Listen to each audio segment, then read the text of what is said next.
is the evilest villain in Metal Gear Solid? Not the most impactful villain, but the evilest. Who has the worst plan that will do the most damage? Who does the most damage? One of Metal Gear Solid's strong suits is its villains. Some villains are fun, some are tragic, and some are truly evil.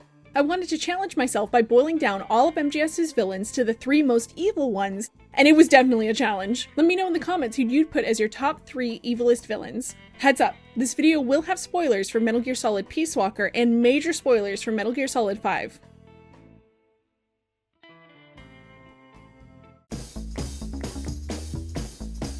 Welcome back. If you're new here, my name is Luffy, and welcome to my channel. I talk video games and character analysis, so if that's your thing, subscribe and stick around. If you like what I do here, consider supporting me on Patreon or becoming a channel member so that I can continue to bring these videos to you weekly. Let's hop into the top 3 evilest villains in Metal Gear Solid. Number 3. Big Boss the Monster. I really waffled between Volgin and Big Boss. I know in the poll, which we'll go over in a bit. Y'all were commenting that Volgin should be on this list, but lining up what Volgin does versus BB, the scales seem to tip in BB's direction, at least for me. BB is responsible for the creation of 3 Metal Gears for his personal use: Zeke, TX-55, and Metal Gear D. I feel like TX-55 and D are often overlooked because they are a part of the old MSX games, but just because those games are old doesn't mean BB is any less guilty of building multiple Metal Gears. In MGS Peace Walker, BB even accepts the nuke Cause recovered from Metal Gear Peace Walker. He states they need a nuke in order for the world to take them seriously and as insurance now that they can use that nuke for nuclear deterrence, which means BB was ready to threaten the world with his nuke and launch it if he deemed it necessary. Yes, Volgin actually did fire a nuke, but who's to say BB wouldn't have had he been given enough time? BB is a monster in Metal Gear 2. He boasts a Solid Snake. You saw those children, didn't you? Everyone is a victim of war somewhere of the world, and they'll make fine soldiers in the next war. Start a war, fan its flames, create victims, then save them, train them, and feed them back onto the battlefield. There are kids everywhere in his base, and they're all a testament to BB backing up his philosophy with his actions. He really was out there ending parents, kidnapping kids, and bringing them back to his base to train up for his army. This philosophy of BB's haunts Metal Gear Solid. In MGS1, we meet Sniper Wolf, who claims Big Boss saved her. Big Boss took her from whatever family she had remaining and trained her to be an elite sniper. Sound familiar? It's twisted to see a victim of BB's in the flesh in MGS1, still hanging on to him as some kind of hero. The children in BB's base in MG2 talk about him in much the same vein. Lastly, we need to talk about Venom. Venom Snake was a medic in MSF who was surgically altered, without his consent, to look like BB so that he can draw the eye of BB's enemies away from him and to Venom instead. Zero came up with this plan, but BB definitely participated in it. Horrifying. It doesn't matter if the medic would have agreed or not to this, he definitely wasn't asked. The body horror of having your body surgically altered without your consent and then being convinced you're somebody you're not, all for that other person's benefit, isn't something I can wrap my mind around. That's so evil. BB's lucky he has a lot of good press. The games where he's truly evil are so old that they're easy to overlook, and in MGS5, he's mostly operating off screen. MGS3 really turned BB into a beloved character, but I'll never forget how evil BB is. What do you think of BB though? Would he have made it to the top 3 evilest villains in MGS for you? Let me know in the comments. Number 2. Skullface, consumed by his anger. It's so weird to include Skullface in the top 3 most evil villains in Metal Gear Solid. Skullface is barely in MGS5, and most of his screen time is relegated to a 10-minute car ride where he info dumps his plans and his tragic backstory. When he's finally ready to throw down for the last time with Big Boss, his Metal Gear gets hijacked by a couple of 12-year-olds, who then use his Metal Gear to stomp him out. Skullface gets finished off by Huey, for Pete's sake. Despite the lackluster handling of Skullface's character, he gets up to some pretty evil things. Skullface has trained a set of the vocal cord parasites to wipe out anyone who speaks English. Despite Skullface saying his plan isn't an ethnic cleanser, he does plan to wipe out all English speakers, so I don't know what else we'd label that. Most villains in MGS are trying to trigger a restructuring of the world where the strong are rewarded with special privileges over the weak. Sure, people who are considered weak by whatever villain of the decade is making his speech will probably not survive the shakeup, but they don't plan on wiping entire groups of people out. Skullface also is no stranger to ethnic cleansing.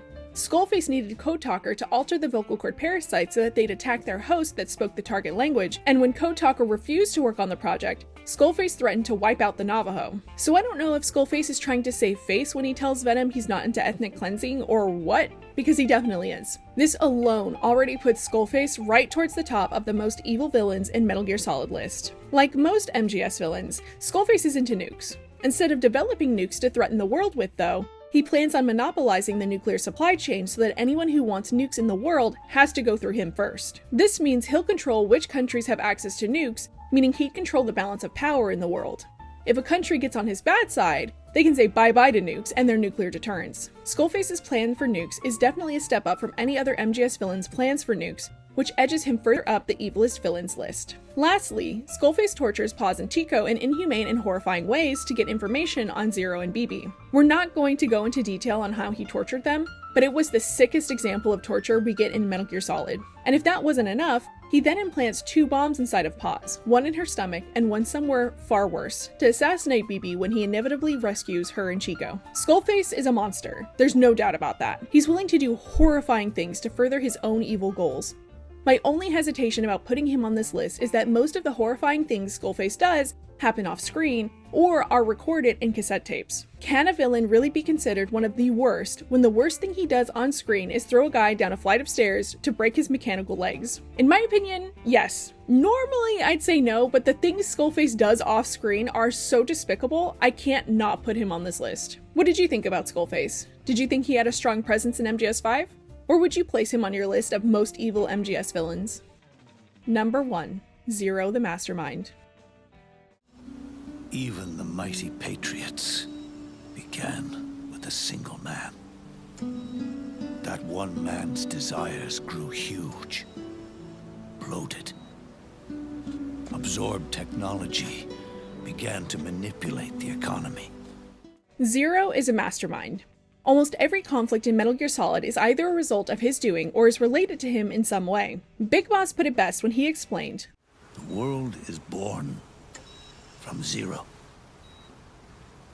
The moment zero becomes one is the moment the world springs to life. The catalyst that transformed Zero to 1 was the boss's death in Metal Gear Solid 3. The boss was a dear friend of Zero's, and her last wish was to see the world united regardless of borders. Zero latched onto this as the boss's will and dedicated his life to seeing it fulfilled. Zero approached fulfilling the boss's will with the mindset that he could unite the world under one border, his border. Can you see the villainous undertones? The US was Zero's first target. He created the Patriots, a group of people all dedicated to seeing the boss's will realized. The Patriots were a shadow organization that slowly swallowed the US up and controlled the US from behind the scenes. Once Zero had control of the US, he'd expand his control outwards to the rest of the world. The Patriots got up to some pretty terrible things while in operation.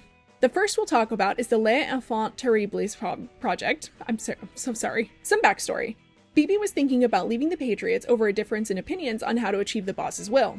BB was a legendary soldier respected across the world and also kind of the Patriots' mascot. Zero panicked over the thought of losing BB and gave Dr. Clark, paramedic, the green light to steal BB's DNA and clone him without his consent. BB, disturbed by this, split from the Patriots. These clone sons were meant to take BB's place, though 2 of the 3 clones were abandoned. The 3rd clone, Solidus, was groomed to be a soldier and then to be the Patriots' puppet president for the US. When Solidus eventually rebelled against the Patriots, he was scheduled for termination.